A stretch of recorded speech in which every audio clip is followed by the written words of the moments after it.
A um preço acessível para os professores. Bem, então sem pagar nada melhor então. Unibanco Artplex, né? Sábado, em torno da 1 da tarde, o professor pode levar a sua carteirinha funcional, ou então pode levar contra-cheque, faz um cadastro no Unibanco. Sábado à tarde não paga professor para assistir. Pois é, que bom, porque aqui então, isso é muito importante, né? Tem muito professor que não sabe disso. Na Cine Vídeo 1, que fica ali perto da Praça 29 de Março, também, né? Padre Anchieta, atrás do festival, né? Do lado do festival. Então ali vocês têm uma coleção de filme produzido localmente, que quando você loca qualquer filme, estúdios conhecidos e tal, você leva um paranaense gratuito para casa, para assistir a produção local. Então tem muita coisa além boa. das sessões que eles oferecem, que sem falar nisso. Sessões para crianças e para adultos. Para adultos, tem uma sala, e agora eu esqueci o nome da sala, se o professor Mário me ajudar a lembrar o nome da sala. Eu sei dessa situação elogiável, inclusive. Isso, é muito bom. Então tem isso para acessar filmes, né? Eu acho que ficar acompanhando a produção local é muito importante, né? Lembrar que o Beto Carminati lançou um filme ano passado, que foi o Mistérios, que fala da obra do Valente Xavier, que a maioria das locações, ou todas as locações são daqui de Curitiba. Para a literatura. O Carminati, se estiver assistindo, um abraço. O Eloy está produzindo o filme dele agora, que é Curitiba Zero Grau, né? Está sendo filmado. Se vocês virem um monte de artista e gente filmando em Curitiba durante esses dias, principalmente na madrugada, é um filme que, se eu não me engano, vai estrear o ano que vem, que chama Curitiba Zero Grau. Então, conhecer a produção local, eu acho fundamental. Isso está próximo da gente, é fácil acesso. O destaque que você conhece muito bem, professor Sandro, é o filme Estômago, que no ano passado trouxe muitos subsídios interessantes para Curitiba. Nossa, o Estômago é fundamental. O Marcos Jorge esteve aqui semana passada, essa semana ele esteve no Sesc, no Paço da Liberdade, indicando filmes e tal. E o Estômago, especialmente, que foi rodada, a maior parte dele foi aqui em Curitiba, né? Inclusive uma parte no ex-presídio do AU. O Estômago ganhou prêmios internacionais, inclusive de melhor filme brasileiro ano passado, na premiação Vivo, se eu não me engano, de cinema. Né? Infelizmente, por questões políticas, não foi indicado ao Oscar, né? Foi mais um figurão que foi indicado, não vou falar pela sua modéstia, né? Exatamente. Né? Mas, de qualquer forma, assim, mereceria, sem dúvida. Então, a produção local é muito boa, o professor deve ficar ligado nisso. As pessoas com que eu tenho me relacionado com o cinema aqui em Curitiba são muito acessíveis. O pessoal do Cine TV está produzindo pra caramba, da faculdade Cine TV, né? Está produzindo bastante e lançando bastante coisa, ganhando prêmio internacional também, a gente não tem acesso a isso.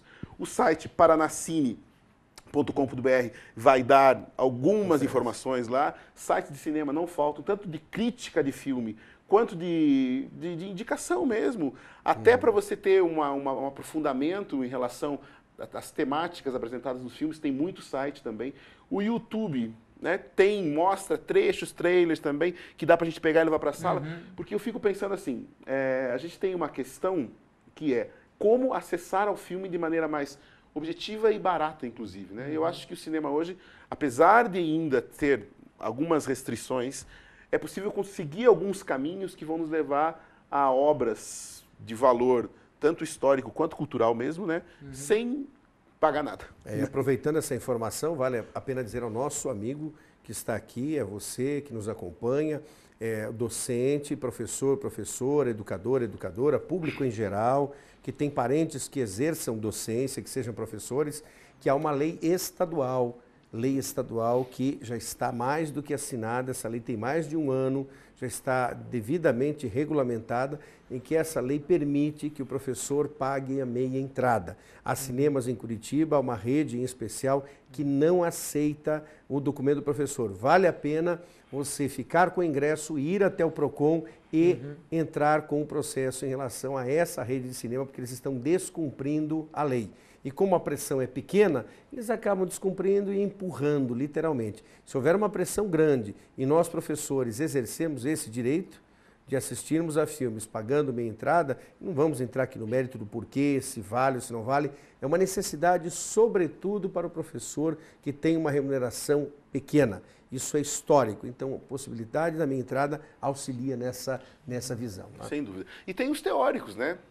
Marc Ferrot, eu acho que voltar ao Adorno e Horkheimer é importante, apesar de que muitas vezes, o que eles falaram hoje já não dá para colocar mais ipsis literis, sem dúvida, mas eu acho que como referência e pensar a indústria cultural a partir deles é importante. Né? Eu penso também que tem um professor do Rio Grande do Sul, se não me engano é Erechim esse da dele, mas é Gerson Severo. Ele produziu um livro chamado Lumière na Sala de Aula, especificamente sobre história, que é muito bom. Ele fala como levar o filme e o filme produzir significados em sala de aula. Gerson Severo. Tem o professor da UNB, que chama Júlio Cabreira, também produziu um livro muito especial para filosofia, chama O Cinema Pensa. Né, isso, e ambos têm para vender nas livrarias aqui, eu já vi. O Cinema Pensa é muito importante porque ele dá uma abordagem aos diretores de cinema de uma forma muito interessante, porque ele diz assim, talvez se não tivesse cinema, tivesse mais filósofos produzindo. Então ele vai dizer que o cinema é um espaço interessante de filosofia, não de você só levar o filme para ilustrar um determinado assunto da filosofia, mas o diretor produzindo aquilo para ser um processo filosófico, inclusive. Perfeito. E falando nisso, vamos dar uma olhadinha em duas cenas que o professor Sandro separou para nós. Vamos dois lá. momentos especiais. O primeiro, professor Sandro, explique para nós, para o nosso telespectador saber para onde vamos. Tá. O primeiro é Tempos Modernos. Né? Tempos Modernos é uma obra do Charlie Chaplin, produzida em 1934, se eu não estou enganado. E essa obra, ela foi usada com muito equívoco em sala de aula já, infelizmente, como uma obra que retrata a Revolução Industrial. Mas ela não retrata a Revolução Industrial. Ela representa um período de pós-recessão nos Estados Unidos e faz uma crítica muito grande ao Fordismo e ao Taylorismo, principalmente ao Taylorismo e ao controle sobre os empregados dentro da fábrica. E, sem dúvida, o Charlie Chaplin faz uma crítica muito interessante a esse período, né? Tanto dos sindicatos, fazendo greve, etc, etc. Vamos dar uma olhadinha. Então vamos dar uma olhadinha no Tempos Modernos. É a cena inicial do filme. Isso, agradecendo a nossa técnica e a todo o trabalho.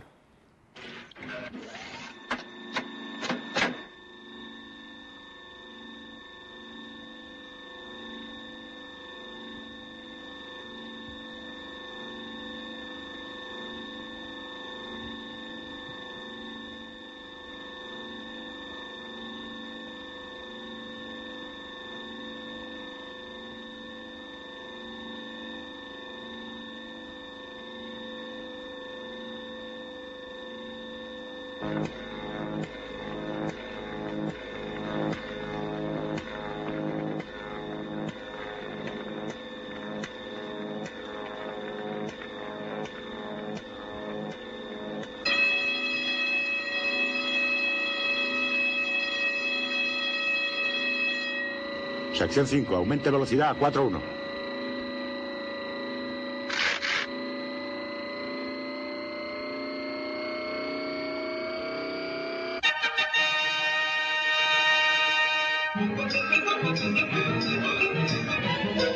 Atención, capataz. Acuda al banco 5. Compruebe el ritmo de producción. La cadena va con retraso, banco 5. Atención, capataz.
Sección 5, aumente velocidad a 4.7.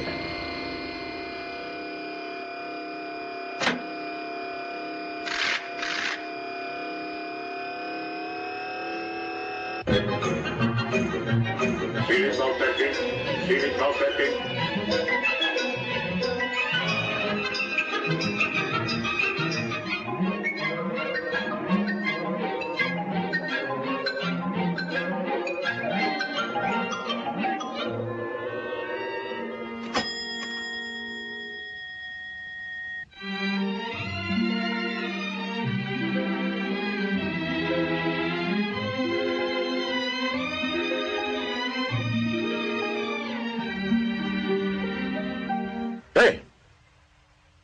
No pierdas tiempo. Vuelve al trabajo.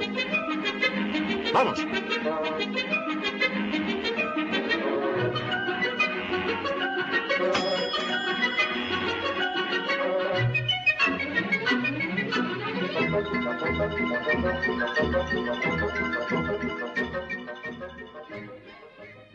Já vale o ingresso, né, professor? Vale ingresso, Já vale o sem dúvida, ingresso. sem dúvida.